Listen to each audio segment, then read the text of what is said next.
ರಾಜ್ಯದಲ್ಲಿ ಕಾಂಗ್ರೆಸ್ ಸಿದ್ದರಾಮಯ್ಯನವರ D K Shivakumar ನೇತೃತ್ವದ ಸರ್ಕಾರ ಅಧಿಕಾರದಲ್ಲಿಲ್ಲ. ಎಲ್ಲ ಒಂದು ಕಡೆ ಭಯೋತ್ಪಾದಕರ ಜಿಹಾದಿಗಳ ಸರ್ಕಾರ ಆಡಳಿತ ನಡೆಸ್ತಾ ಇದೆ. ಸನ್ಮಾನ್ಯ ಸಿದ್ದರಾಮಯ್ಯನ ಮುಖ್ಯಮಂತ್ರಿಗಳು ಏನು ಮೊನ್ನೆ ದಿವಸ ಸುಹಾಸ್ ಶೆಟ್ಟಿ ಬರ್ಬರ ಹತ್ಯೆಯನ್ನು ಮಾಡಿದಾಗ ಸಿದ್ದರಾಮಯ್ಯನವರು ಹೇಳಿಕೆಯನ್ನು ಕೊಡ್ತಾರೆ. ಸುಹಾಸ್ ಶೆಟ್ಟಿ ರೌಡಿ ಶೀಟರ್ ಅಂತ ಹೇಳ್ತಾರೆ.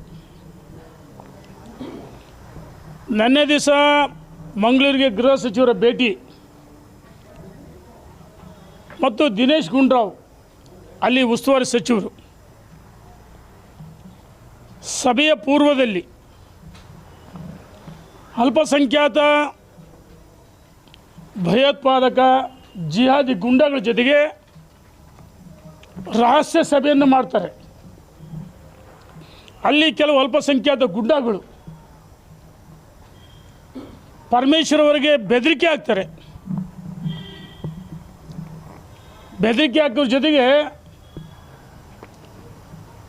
ಇವತ್ತು ರಾಜ್ಯದಲ್ಲಿ ನಮ್ಮ ಬೆಂಬಲದಿಂದ ನಿಮ್ಮ ಸರ್ಕಾರ ಅಧಿಕಾರಕ್ಕೆ ಬಂದಿದೆ. ಒಂದು ರೀತಿ ಕೆಲವು ಅಲ್ಪಸಂಖ್ಯಾತ ಜಿಹಾದಿ ಗುಂಡಗಳು ಬ್ಲ್ಯಾಕ್ ಮೇಲ್ ಮಾಡ್ತಿದ್ದಾರೆ. ಬ್ಲ್ಯಾಕ್ ಮೇಲಿಗೆ ಎದುರಿ ಪರಮೇಶ್ವರ್ ಸುಹಾಸ್ ಶೆಟ್ಟಿ ಕುಟುಂಬವನ್ನು ಭೇಟಿ ಮಾಡಿ ಸಾಂತ್ವನ ಹೇಳಬೇಕಾಯ್ತು. ಸಾಂತ್ವನ ಹೇಳೋರ ಬದಲಾಗಿ ಅಲ್ಪಸಂಖ್ಯಾತ ಗುಂಡಾಗಳಿಗೆ ಬೆದರಿ ಅವ್ರ ಮನೆಗೆ ಭೇಟಿ ಕೊಟ್ಟಲ್ಲ. ಇನ್ನೂ ಒಂದು ಹೆಜ್ಜೆ ಮುಂದುವರೆದು ಮೊನ್ನೆ ಮುಖ್ಯಮಂತ್ರಿಗಳು ಹೇಳಿದಂಥ ಹೇಳಿಕೆಯನ್ನು ಇವರು ಪುನರುಚ್ಚಾರ ಮಾಡ್ತಾರೆ. ಬಿ ಜೆ ಪಿಯವ್ರಿಗೆ ಗೊತ್ತಿದೆಯಾ, ಸುಹಾಸ್ ಶೆಟ್ಟಿ ರೌಡಿ ಶೀಟರ್ ಅಂತ ಹೇಳ್ತಾರೆ. ಪರಮೇಶ್ವರ್ ಅವರೇ, ನೀವು ಗೃಹ ಸಚಿವರಾಗಿ ಮುಂದುವರೆಯೋದಕ್ಕೆ ನಾನು ಕೇಳೋಕ್ಕೆ ಇಚ್ಛೆಪಡ್ತೀನಿ. ಕೋಮು ಸಾಮರಸ್ಯ ಸಮಿತಿ ರಚನೆ ಮಾಡುವ ಮುನ್ನ ಪೂರ್ವದಲ್ಲಿ ನೀವು ಅಲ್ಪಸಂಖ್ಯಾತ ಕೆಲವು ಗುಂಡಾಗಳನ್ನ ಭೇಟಿ ಮಾಡ್ತೀರಿ. ಆದರೆ ಅಲ್ಲಿಯ ಲೋಕಸಭಾ ಸದಸ್ಯರು, ಶಾಸಕರುಗಳು, ಚುನಾಯಿತ ಪ್ರತಿನಿಧಿಗಳು, ಹಿಂದೂ ಮುಖಂಡರುಗಳ ಸಭೆಯನ್ನು ಮಾಡಬೇಕಾಯ್ತಲ್ಲ. ಕೋಮು ಸಾಮರಸ್ಯ ಸಮಿತಿ ಅಂದರೆ ಏನು? ಹಿಂದೂಗಳನ್ನ ಗುಂಡಿಟ್ಟು ಓಡ್ಸೋಕೆ ನಿಮ್ಮ ಸಮಿತಿ ಪ್ರಚೋದನೆ ಹೇಳಿಕೆಗಳು ನಿಮ್ಮವರು ಹೇಳಿಕೆಯಿಂದ ಗುಂಡಿಟ್ಟು ಹೊಡ್ತಕ್ಕಂಥ ಕೆಲಸವನ್ನು ಮಾಡ್ತಾ ಇದ್ದಾರೆ. ಬರ್ಬರ ಹತ್ಯೆ ಮಾಡಿದರೆ ಅಂಥವ್ರ ಮನೆಗೆ ಭೇಟಿ ಕೊಡಲ್ಲ ಅಂದರೆ ಪರಮೇಶ್ವರ್ ಅಧಿಕಾರಿ ಮುಂದುವರಿಯಲು ರಾಜೀನಾಮೆ ಕೊಡಬೇಕಂತೇಳಿ ನಾನು ಒತ್ತಾಯವನ್ನು ಮಾಡ್ತೀನಿ. ಇದೇ ಸಂದರ್ಭದಲ್ಲಿ ಯು ಟಿ ಖಾದರ್ ಗೌರವಿತ ಸ್ಪೀಕರ್ ಅವರು ಮೊನ್ನೆ ಹೇಳ್ತಾರೆ, ಫಾಜಿಲ್ ಕುಟುಂಬಕ್ಕೂ ಸುಹಾಸ್ ಶೆಟ್ಟಿ ಬರ್ಬತ್ತಿಗೆ ಸಂಬಂಧ ಇಲ್ಲ. ಏನು ನೀವೇನು ತನಿಖಾಧಿಕಾರಿನಾ? ಫಾಜಿಲ್ ಕುಟುಂಬಕ್ಕೆ ಕ್ಲೀನ್ ಚೀಟ್ ಕೊಡ್ತಾ ಇದ್ದೀರಾ? ನೀವು ನಿಷ್ಪಕ್ಷಪಾತವಾಗಿ ಒಬ್ಬ ಚುನಾಯಿತ ಪ್ರತಿನಿಧಿ, ಸದನದ ಗೌರವವನ್ನು ಕಾಪಾಡ್ತಕ್ಕಂಥ ಒಬ್ಬ ವ್ಯಕ್ತಿ, ನೀವು ಕ್ಲೀನ್ ಚೀಟ್ ಕೊಡ್ತೀರಂದರೆ ಕೋಮು ಸಾಮರಸ್ಯವನ್ನು ನೀವು ಕಾಪಾಡ್ತೀರಾ? ಅದೇ ಪೊಲೀಸ್ ಕಮಿಷನರ್ ಅನೂಪ್ ಅಗರ್ವಾಲ್ ಹೇಳ್ತಾರೆ, ಫಾಜಿಲ್ ಫಾಜಿಲ್ ಏನು 2022ರಲ್ಲಿ ಸೂರತ್ಕಲ್ಲಿ ಹತ್ಯೆ ಆಗಿತ್ತು. ಈ ಹತ್ಯೆಗೂ ಕಾರಣ ಇದೆ.